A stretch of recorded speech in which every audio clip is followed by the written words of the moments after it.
శ్రీ గణేశాయ నమః. శారదా గురుభ్యో నమః. ఈటీవీ లైఫ్ ఆధ్యాత్మిక ఛానల్ ప్రేక్షకులకు శుభోదయం. శ్రీరస్తు కార్యక్రమానికి శుభస్వాగతం. కార్యక్రమంలో శుభతిథి అంశంలో నేటి పంచాంగ వివరాలు చూద్దాం. ఆంగ్ల తేదీ 1వ తేదీ 5వ నెల 2025 సంవత్సరం గురువారం. స్వస్తి శ్రీ చాంద్రమాన శ్రీ విశ్వావసునామ సంవత్సరం ఉత్తరాయణం వసంత ఋతువు వైశాఖ మాసం శుక్లపక్షం చవితి తిథి సాయంత్రం 4:24 వరకు, తదుపరి పంచమి. మృగశిర నక్షత్రం రాత్రి 7:16 వరకు, తదుపరి ఆర్ద్ర నక్షత్రం. అతిగండ యోగం మధ్యాహ్నం 1:10 వరకు, తదుపరి సుకర్మ యోగం. భద్రకరణం సాయంత్రం 4:24 వరకు, తదుపరి భవకరణం. దుర్ముహూర్తం ఉదయం 10:04 నుండి 10:54 వరకు, తిరిగి దుర్ముహూర్తం మధ్యాహ్నం 3:03 నుండి 3:53 వరకు. నేటి వర్జ్యం తెల్లవారుజామున 3:21 నుండి 4:44 వరకు. ఇక నేటి అమృత ఘడియలు ఉదయం 10:54 నుండి మధ్యాహ్నం 12:25 వరకు. నేటి రాహుకాలం మధ్యాహ్నం 1:30 నుండి 3 గంటల వరకు, యమగండం ఉదయం 6 గంటల నుండి 7:30 గంటల వరకు. ఇక ఈనాటి తిథివార నక్షత్రాలను అనుసరించి చేయదగినటువంటి దేవతోపాసన గురించి విచారించినట్లయితే, వైశాఖ మాసంలో శుక్లపక్ష చవితి నేడు. మనకి సంప్రదాయంలో చవితి నాడు గణపతి ఆరాధన విశేషంగా చెప్పబడుతుంది. అందులో కూడా శుక్లపక్ష చవితిని వరదా చవితి అని, కృష్ణపక్ష చవితిని సంకటహర చతుర్థి, సంకటహర చవితి అని పిలుస్తారు. ఈ వరదా చవితి నాడు ఏదైనా సంకల్పంతో కనుక గణపతి ఆరాధన చేసినట్లయితే ఆ సంకల్పాలన్నీ సిద్ధిస్తాయి. ఎందుకంటే ఏ కార్యక్రమాన్ని ప్రారంభించాలన్నా కూడా కార్యారంభేత విఘ్నేశం ఏనార్చంతి గణాధిపం అని, ఏ పని ప్రారంభించాలన్నా సరే గణపతి అనుగ్రహం లేకపోతే, గణపతిని కనుక సుప్రసన్నుణ్ణి చేసుకోకపోతే ఏ పని కూడా ముందుకు వెళ్ళదు అని శాస్త్రవచనం. ఇది కేవలం మానవ మాత్రులకే కాదు, సాక్షాత్తు దేవతలు సైతం గణపతిని ఆరాధించిన తర్వాతే వారి వారి పనులు ప్రారంభిస్తారు అని మనకి పురాణాల ద్వారా ద్యోతకమవుతున్నటువంటి విషయం. అందుకే ఒక శ్లోకంలో వాగీషాద్యా సుమనస సర్వార్థానాముపక్రమే యం నత్వా కృతకృత్యాస్యు తం నమామి గజాననం అని చెప్పబడుతుంది. అంటే బ్రహ్మ, ఇంద్రుడు మొదలైనటువంటి దేవతలందరూ కూడా వారి వారి బాధ్యతలు, వారి వారి కార్యక్రమాలను ప్రారంభించేటప్పుడు గణపతి యొక్క స్మరణ చేసే, గణపతి ప్రార్థన చేసే ప్రారంభిస్తారు. అలా చేయకపోయినట్లయితే వాళ్ళ పనులు ముందుకు వెళ్ళవు అని ఈ శ్లోకార్థంగా మనం గ్రహించాలి. సాక్షాత్తు పరమేశ్వరుడు సైతం త్రిపురాసుర సంహారం చేసినటువంటి సమయంలో గణపతిని మర్చిపోవడం వల్ల, గణపతి ఆరాధన, గణపతి యొక్క ప్రార్థన చేయకపోవడం వల్ల, గణపతి అనుమతి లేకపోవడం వల్ల త్రిపురాసుర సంహారం ఆయనకి క్లిష్టతరంగా మారిందని సాక్షాత్తు విష్ణుమూర్తే చెప్పి ఒక చక్కటి దివ్యమైనటువంటి గణపతి మంత్రాన్ని కూడా పరమేశ్వరుడికి ఉపదేశించి స్వస్తి శ్రీ గణేశాయ నమః అనేటటువంటి ఆ నామ మంత్రాన్ని ఆయన ఉపదేశించిన తర్వాత, ఆ నామాన్ని యథాశక్తిగా జపించిన తర్వాత పరమేశ్వరుడు విజయాన్ని సాధించి త్రిపురాంతకుడు అనేటటువంటి ఆ నామాన్ని, ఆ కీర్తిని ఆయన పొందాడని మనకి శాస్త్రం ద్వారా తెలుస్తున్నటువంటి విషయం. అటువంటి గణపతి ఆరాధన ఈరోజు చేయటం వల్ల వరదా, వరం దదాతీతి వరదహ అంటే వరాన్ని ఇచ్చేటటువంటి వాడు. ఎందుకంటే ప్రతివాడికి కావాల్సింది రెండు, ఒకటి క్షేమము, రెండు లాభము. ఈ రెండింటినీ ప్రసాదించేటటువంటి వాడు గణపతి. కనుక యథాశక్తిగా గణపతి యొక్క దివ్య స్తోత్ర పారాయణ చేసి, గణపతి అర్చన చేసి, యథాశక్తిగా గణపతి దర్శనం కూడా చేసి, గణపతి యొక్క దివ్య కృపకు అందరూ పాత్రులై శుభాన్ని, లాభాన్ని, క్షేమాన్ని పొందాలని ఆశిస్తూ స్వస్తి.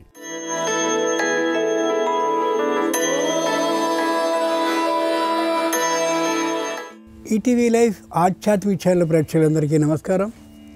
శ్రీరస్తు కార్యక్రమంలో గ్రహయోగం అంశానికి స్వాగతం. ఈనాటి గ్రహయోగం శీర్షికలో మేషాది ద్వాదశ రాశుల వారికి కలిగే శుభ అశుభ ఫలితాలని, అవసరమైన సందర్భాల్లో ప్రత్యామ్నాయ మార్గాలని తెలుసుకుంటారు. అంతేకాక ఏ రాశి వారికి ఏ దిక్ప్రయాణం లాభకరమో, ఏ రాశి వారికి ఏ దైవ దర్శనం అనుకూలమో, ఏ రాశి వారికి ఏ దుస్తుల్ని ధరించినట్లయితే సకల కార్య పరిపూర్తి అవుతుందో, ఏ రాశి వారికి ఏ సంఖ్య అదృష్ట సంఖ్యగా ఉండబోతుందో ఆ విశేషాలని క్రమంగా తెలుసుకుంటారు. ముందుగా నేటి పంచాంగం. ఈరోజు వైశాఖ శుద్ధ చతుర్థి, గురువారం, నక్షత్రం మృగశిర. ఇక నేటి గ్రహస్థితిని పరిశీలించి చూస్తే మేషంలో రవి, వృషభంలో చంద్రుడు, కర్కాటకంలో కుజుడు, కన్యలో కేతువు, మీనంలో బుధ, శుక్ర, శని, రాహువులు ఉన్నారు. ఈ తాత్కాలిక గ్రహస్థితికి అనుగుణంగా మేషాది ద్వాదశ రాశుల వారి ఫలితాలని క్రమంగా పరిశీలించి చూద్దాం. ముందుగా మేషరాశి.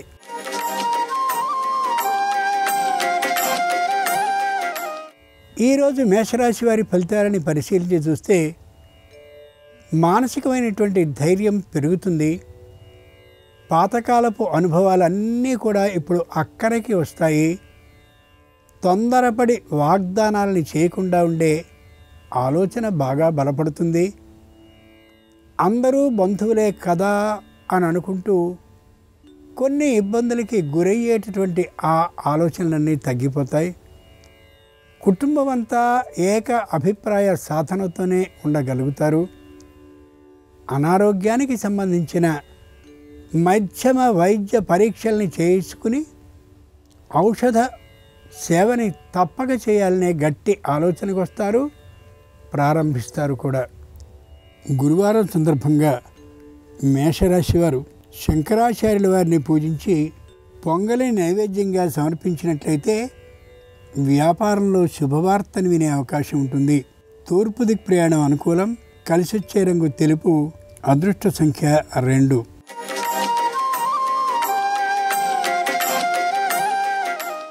ఈరోజు వృషభ రాశి వారి ఫలితాల్ని పరిశీలించి చూస్తే మానసికంగా కొద్ది నిరుత్సాహంతో ఉండే అవకాశం ఉంది. సంతానానికి సంబంధించినటువంటి విద్యా ప్రతిభ మరింతగా ఉండనటువంటి కారణంగా కొద్ది దిగులుతనంతో ఉండొచ్చు. వివాహాది శుభకార్యాలు తప్పక సిద్ధించినప్పటికీ కూడా కొన్ని అనుకోనటువంటి తక్కువ ధనాలు కలిగిన కారణంగా మానసికంగా కొద్ది అస్తవ్యస్త స్థితితో ఉండే అవకాశం ఉండొచ్చు. పై ఉద్యోగులతో విరోధభావం అయితే ఉండదు, కానీ తాత్కాలికమైనటువంటి అభిప్రాయ భేదం కలిగే అవకాశం ఉందేమో అనే ఆలోచనతో మానసికంగా కొద్ది దిగులుతనం ప్రారంభం కావచ్చు. గురువారం సందర్భంగా వృషభ రాశి వారు రాఘవేంద్ర స్వామి వారిని పూజించి పాయసాన్ని నైవేద్యంగా సమర్పించినట్లయితే ధన లాభం కలిగే అవకాశం ఉండొచ్చు. ఈశాన్య దిక్ ప్రయాణం అనుకూలం. కలిసొచ్చే రంగు ఎరుపు. అదృష్ట సంఖ్య 4.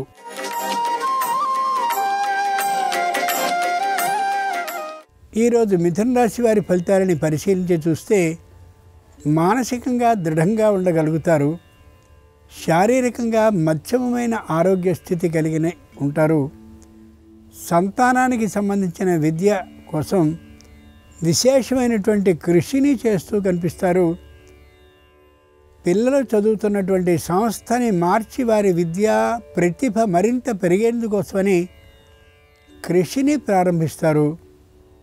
దాంపత్యంలో అన్యోన్యతాభావం పెంపొందేందుకు అనేకమైనటువంటి ప్రయత్నాలను చేసి విజయాన్ని సాధించగలుగుతారు. నూతనమైనటువంటి గృహాన్ని కొనుక్కోవాలనే ఆలోచన కోసం చేసే పొదుపు సూత్రం ఫలిస్తూ ఉన్నటువంటి కారణంగా మరింత ఉత్సాహంగా ఉండగలుగుతారు. గురువారం సందర్భంగా మిథున రాశి వారు షిరిడీ సాయిబాబా వారిని పూజించి గోధుమ రవ్వ కేసరిని ప్రసాదంగా సమర్పించినట్లయితే ఉద్యోగ ప్రాప్తి సూచన కలగచ్చు. పశ్చిమ దిక్ ప్రయాణం అనుకూలం. కలిసొచ్చే రంగు నీలం. అదృష్ట సంఖ్య 7.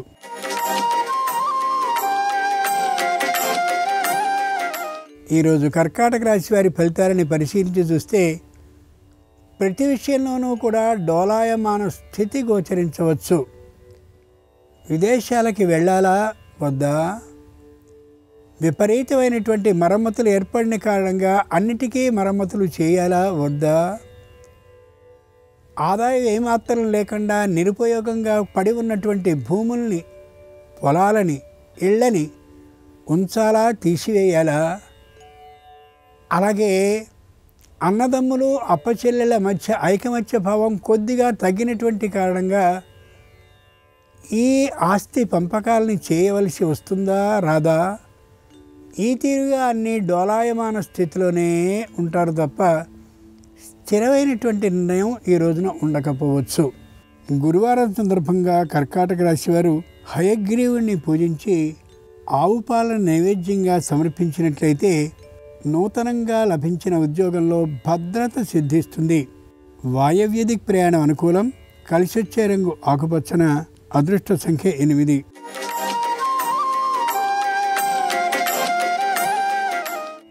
ఈరోజు సింహరాశి వారి ఫలితాలని పరిశీలించి చూస్తే అతి సామాన్యమైనటువంటి విషయాన్ని కూడా ఆడంబరంగానూ అట్టహాసంగానూ చేయాలనే ఆలోచనకు వస్తారు. వివాహాది శుభ కార్యక్రమాలు కలిసి వచ్చేటటువంటి కారణంగా స్థాయికి మించి ఖర్చు చేయాలనేటటువంటి నిర్ణయానికి వస్తారు.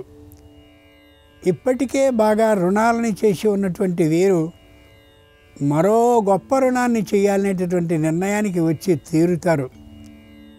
కుటుంబంలో ఉండేటటువంటి స్త్రీ జనానికి బంగారము, వెండి మొదలైనటువంటి వాటిని ఎంత మూల్యమైనప్పటికీ కూడా కొనక తప్పదనే నిర్ణయాన్ని బలవంతంగా పొందుతారు. గురువారం సందర్భంగా సింహరాశి వారు దక్షిణామూర్తిని పూజించి గారెల్ని నైవేద్యంగా సమర్పించినట్లయితే అమోఘమైన ఆర్థిక లాభం కలిగే అవకాశం ఉండొచ్చు. ఉత్తర దిక్ ప్రయాణం అనుకూలిస్తుంది. కలిసొచ్చే రంగు నలుపు. అదృష్ట సంఖ్య 8.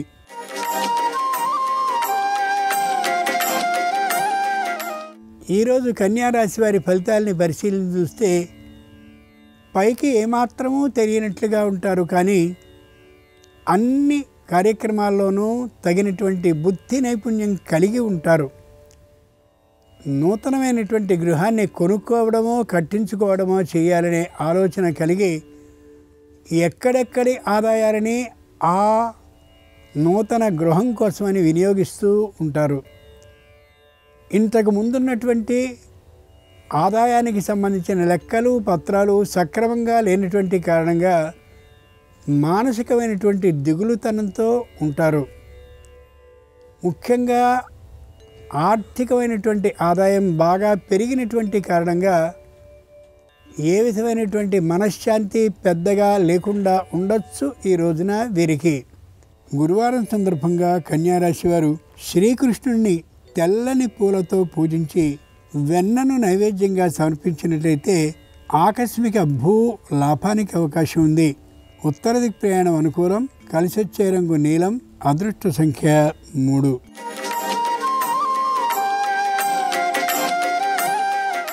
ఈరోజు తులారాశి వారి ఫలితాలని పరిశీలించి చూస్తే అన్నిటిలోనూ నేను అనేటటువంటి ఆలోచనతో ఉంటారు. ఎవరి మాటని లక్ష్య పెట్టేటటువంటి ధోరణి పెద్దగా ఉండకపోవచ్చు. తల్లిదండ్రుల్ని అత్తమామల్ని కూడా కాదు అని తన మాటనే నెగ్గించుకునే తనంతో నోటి దురుసుతనం పెరిగే అవకాశం ఉండొచ్చు. ఉద్యోగ స్థలాన్ని మార్చాలనేటటువంటి ఆలోచన కలిగి తొందరపాటు నిర్ణయాన్ని ఒకటి చేసి వెంటనే మళ్ళీ దాన్ని ఉపసంహరించుకునే విధానం ఉండొచ్చు. ఆర్థికమైనటువంటి పెట్టుబడిని సరి కానటువంటి సంస్థలో పెట్టుబడి పెట్టేంత దాకా వచ్చి అకస్మాత్తుగా ఉపసంహరించుకుని మళ్ళీ సరైనటువంటి స్థాయికి స్థానానికి రాగలుగుతారు.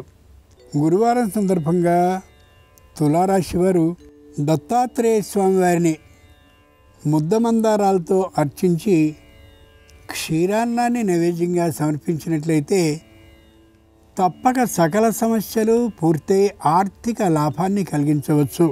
ఈశాన్య దిక్ ప్రయాణం అనుకూలం. కలిసొచ్చే రంగు తెలుపు. అదృష్ట సంఖ్య 3.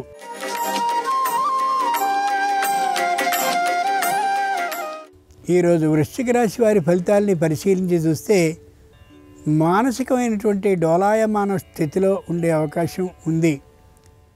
విదేశాల్లో ఉన్నటువంటి తల్లిదండ్రుల్ని అత్తమామల్ని నూతన గృహ ప్రవేశ వేళ పిలుచుకోవాలా వద్దా?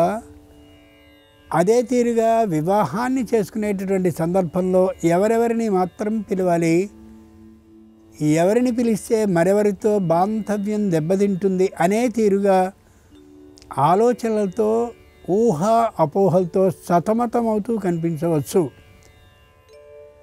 తాము స్థాపించినటువంటి సంస్థ విశేషమైనటువంటి కీర్తి ప్రతిభ లాభాలని పొందినటువంటి కారణంగా భాగస్వాములుగా చేరేందుకు ఒకరిద్దరు ముందుకొస్తే ఎవరిని తీసుకోవాలి, ఎవరిని కూడదు, అసలు భాగస్వామ్యం అవసరమా కాదా, ఈ తీరు ఆలోచనలతో ఎటూ పాలుపోక ఉండే స్థితి ఉండొచ్చు ఈ రోజుకి. గురువారం సందర్భంగా వృశ్చిక రాశి వారు బాలగణపతిని పూజించి అప్పాలను నైవేద్యంగా సమర్పించినట్లయితే సర్వ విఘ్నాలు తొలగిపోవడమే కాక రావలసిన ధనం చేతికొచ్చే అవకాశం ఉండొచ్చు. ఈశాన్య దిక్ ప్రయాణం అనుకూలం. కలిసొచ్చే రంగు తెలుపు. అదృష్ట సంఖ్య 5.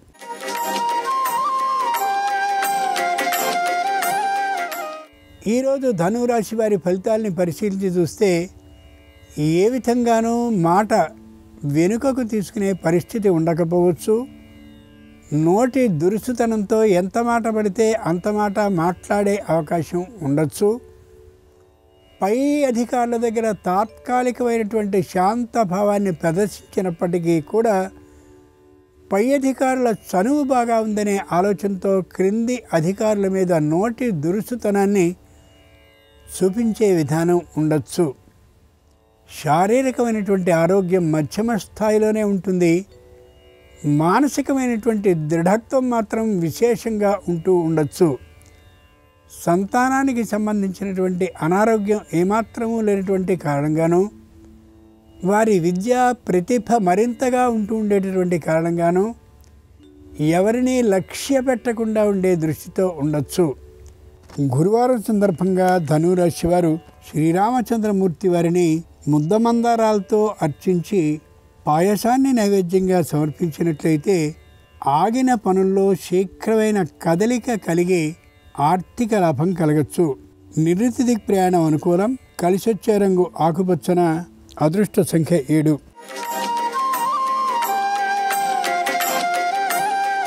ఈరోజు మకర రాశి వారి ఫలితాలని పరిశీలించి చూస్తే వ్యాపారం చాలా చక్కగా నడుస్తూ ఉంటుంది. అనుకున్నటువంటి దానికంటే విశేషమైనటువంటి కీర్తి ప్రతిష్టలు తమ వ్యాపార సంస్థకి వచ్చే అవకాశం ఉంటుంది. పైగా చేతి నిండుగా పని ఉండేటటువంటి కారణంగా శారీరకమైనటువంటి ఆరోగ్యం కూడా ఏమాత్రము లెక్క చేయకుండా పని చేయవలసి రావచ్చు. వ్యాపార సంస్థని మరో చోట ప్రారంభించాలనేటటువంటి తాత్కాలికమైన ఆలోచన కూడా ఒకరిద్దరు మిత్రుల ద్వారా కలిగే అవకాశం ఉంటుంది. రుణ భారాన్ని తీర్చేందుకు విశేషంగా కృషి చేయడం అవసరం. వృత్తి ఉద్యోగ వ్యాపారపరమైనటువంటి ఆదాయం మధ్యమంగానే ఉంటుంది ఈ రాశి వారికి. ఈ విషయం గుర్తుంచుకోగలగాలి. గురువారం సందర్భంగా మకర రాశి వారు శంకరుణ్ణి బంగారపు వస్తువులు ముంచిన స్వర్ణ జలంతో అభిషేకించినట్లయితే, అంతేకాక పులిహారని నైవేద్యంగా సమర్పించినట్లయితే ఆగిన పనుల్లో శీఘ్రమైన కదలిక ఆర్థిక లాభంతో కలగచ్చు. పశ్చిమ దిక్ ప్రయాణం అనుకూలం. కలిసొచ్చే రంగు పసుపు. అదృష్ట సంఖ్య 2.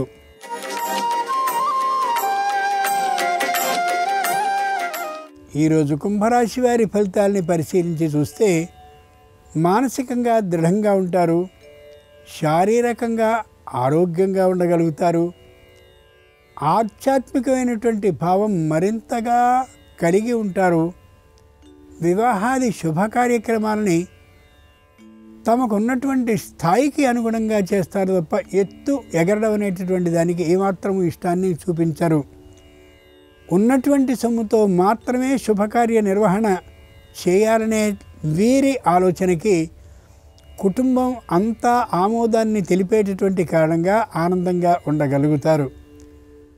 వృత్తి ఉద్యోగ వ్యాపారాల్లో మధ్యమైనటువంటి ఆదాయాన్ని మాత్రమే కలిగి ఉంటారు తప్ప విశేషమైన ఆదాయం ఉండకపోవచ్చు ఈ రాశి వారికి ఈ రోజున. గురువారం సందర్భంగా కుంభరాశి వారు కాలభైరవుణ్ణి పూజించి చిమ్మిల్ని నైవేద్యంగా సమర్పించినట్లయితే తప్పక వ్యతిరేక ఫలితాలన్నీ తొలగిపోయి వివాహాది శుభకార్యాలు అనుకూలించే అవకాశం ఉండొచ్చు. ఉత్తర దిక్ ప్రయాణం అనుకూలం. కలిసొచ్చే రంగు ఎరుపు. అదృష్ట సంఖ్య 5.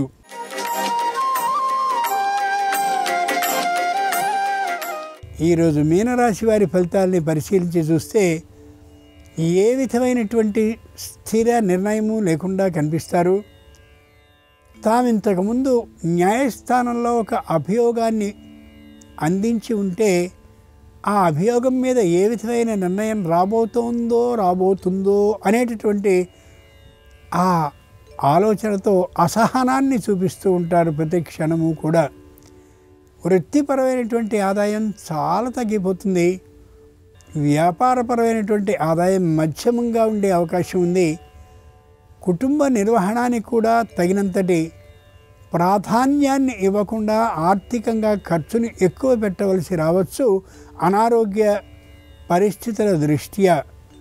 గురువారం సందర్భంగా మీనరాశి వారు దుర్గాదేవిని పంచ విధాలైనటువంటి పుష్పాలతో అర్చించి గారెల్ని నైవేద్యంగా సమర్పించినట్లయితే ఉద్యోగంలో పై స్థాయి అంతేకాక వేతనపు పెంపుదల కూడా కలిగే అవకాశం ఉండొచ్చు. నిర్ణీత దిక్ ప్రయాణం అనుకూలం. కలిసొచ్చే రంగు ఆకుపచ్చన. అదృష్ట సంఖ్య 4. ఇవి ఈనాడు ద్వాదశ రాశుల వారికి కలిగే శుభ అశుభ ఫలితాలు. ఈరోజు గురువారం అయినటువంటి సందర్భంగా దక్షిణామూర్తి అనుగ్రహం సర్వరాశుల వారికి కలగాలని హృదయపూర్వకంగా ప్రార్థిస్తూ స్వస్తి. నమస్కారం. పూజ చేసేటప్పుడు పాటించాల్సిన ముఖ్యమైన నియమాలేంటో, పూజ చేసేటప్పుడు ఎలాంటి నియమాలు పాటిస్తే శుభము లాభము చేకూరుతాయో నేటి శుభం లాభం అనే శీర్షికన పరిశీలిద్దాం. పూజా మందిరంలో పూజ చేసేటప్పుడు తప్పనిసరిగా వస్త్ర శౌచ్యము పాటించాలి. అంటే మడి వస్త్రాన్ని ధరించి పూజ చేస్తే ఉత్తమ ఫలితాలు కలుగుతాయి. లేదా ఉతికి ఆరవేసినటువంటి వస్త్రాలను ధారణ చేసి పూజ చేయటం ద్వారా ఉత్తమ ఫలితాలు కలుగుతాయి. మడి వస్త్రము అంటే ఏంటంటే, ఎప్పుడైనా సరే ఉదయం పూట ఒక వస్త్రాన్ని తడిపి మధ్యాహ్నం భోజనం స్వీకరించేలోపు అది ఆరిన తర్వాత దాన్ని దాచిపెడితే అది మడి వస్త్రం అవుతుంది. అయితే ఇలా ప్రతిరోజు కూడా ఉదయం పూట తడిపి మధ్యాహ్నం భోజనం చేసేలోపు అది ఆరి ఆ తర్వాత దాన్ని జాగ్రత్త చేసుకోవటం వీలు కాని వాళ్ళు నార వస్త్రాన్ని మడి వస్త్రంగా వినియోగించుకోవచ్చు. ఈ నార వస్త్రాన్నే ధావళి అనే పేరుతో పిలుస్తారు. ఈ నార వస్త్రాన్ని ధావళిని ప్రతిరోజు కూడా ఉతకకపోయినప్పటికీ మడి వస్త్రముగా ఉపయోగించుకోవచ్చు. అయితే తడి వస్త్రాలతో ఎప్పుడూ పూజ చేయకూడదు. పొరపాటున ఒక్కొక్కసారి వస్త్రము తడిగా ఉన్నప్పటికీ అది నార వస్త్రమైతే గనక దాన్ని 6 సార్లు గాలిలో విదిలించినట్లయితే దానికి ఉన్న దోషం పోతుంది. అప్పుడు దాన్ని పూజ చేసుకోవటానికి వినియోగించుకోవచ్చు. అలాగే ఎప్పుడైనా సరే పూజ చేసేటప్పుడు తప్పనిసరిగా ఆసనం మీద కూర్చొని పూజ చేయాలి. ఆసనం మీద కూర్చోకుండా నేల మీద కూర్చొని పూజ చేస్తే ఆ పూజ శుభ ఫలితాలను కలిగింపజేయదని ధర్మశాస్త్ర గ్రంథాల్లో చెప్పారు. కాబట్టి పీట మీద కూర్చొని పూజ చేసుకోవాలి. అయితే ఆసనాలలో అనేక రకాలైన ఆసనాలు ఉన్నాయి. ఎన్ని ఆసనాలు ఉన్నప్పటికీ ఏ ఆసనం మీద కూర్చొని పూజ కానీ జపం కానీ చేసుకుంటున్నప్పటికీ ఒక దర్భాసనం అనేది ఏర్పాటు చేసుకొని ఆ దర్భాసనం మీద కూర్చొని జపం చేసినా పూజ చేసినా ఉత్తమ ఫలితాలు కలుగుతాయి. పురుషులు దర్భాసనం మీద కూర్చొని జపం చేసుకోవచ్చు. స్త్రీలు మాత్రం దర్భాసనం మీద కూర్చొని జపం చేయరాదని ధర్మశాస్త్ర గ్రంథాల్లో చెప్పడం జరిగింది. అలాగే పూజ చేసేటప్పుడు ఆచమనానికి ప్రత్యేకమైన ప్రాధాన్యత చెప్పడం జరిగింది. ఓం కేశవాయ స్వాహ, ఓం నారాయణాయ స్వాహ, ఓం మాధవాయ స్వాహ అని 3 సార్లు ఆచమనం చేసి పూజ చేస్తాం. అయితే ఆచమనం చేసేటప్పుడు చప్పుడు రాకుండా ఆచమనం చేయాలి. ఎటువంటి శబ్దము రాకుండా ఆచమనం చేస్తే ఉత్తమ ఫలితాలు కలుగుతాయని ధర్మశాస్త్ర గ్రంథాల్లో చెప్పారు. ఆచమనానికి ఉపయోగించిన పాత్రను కలశంగా కానీ పూజలో అభిషేకాలకు కానీ వినియోగించరాదు. ఆచమనానికి ప్రత్యేకమైన పాత్రను ఏర్పాటు చేసుకోవాలి. అలాగే పూజ చేసేటప్పుడు పుష్పాల రెక్కలు విడదీసి పూజ చెయ్యకూడదు.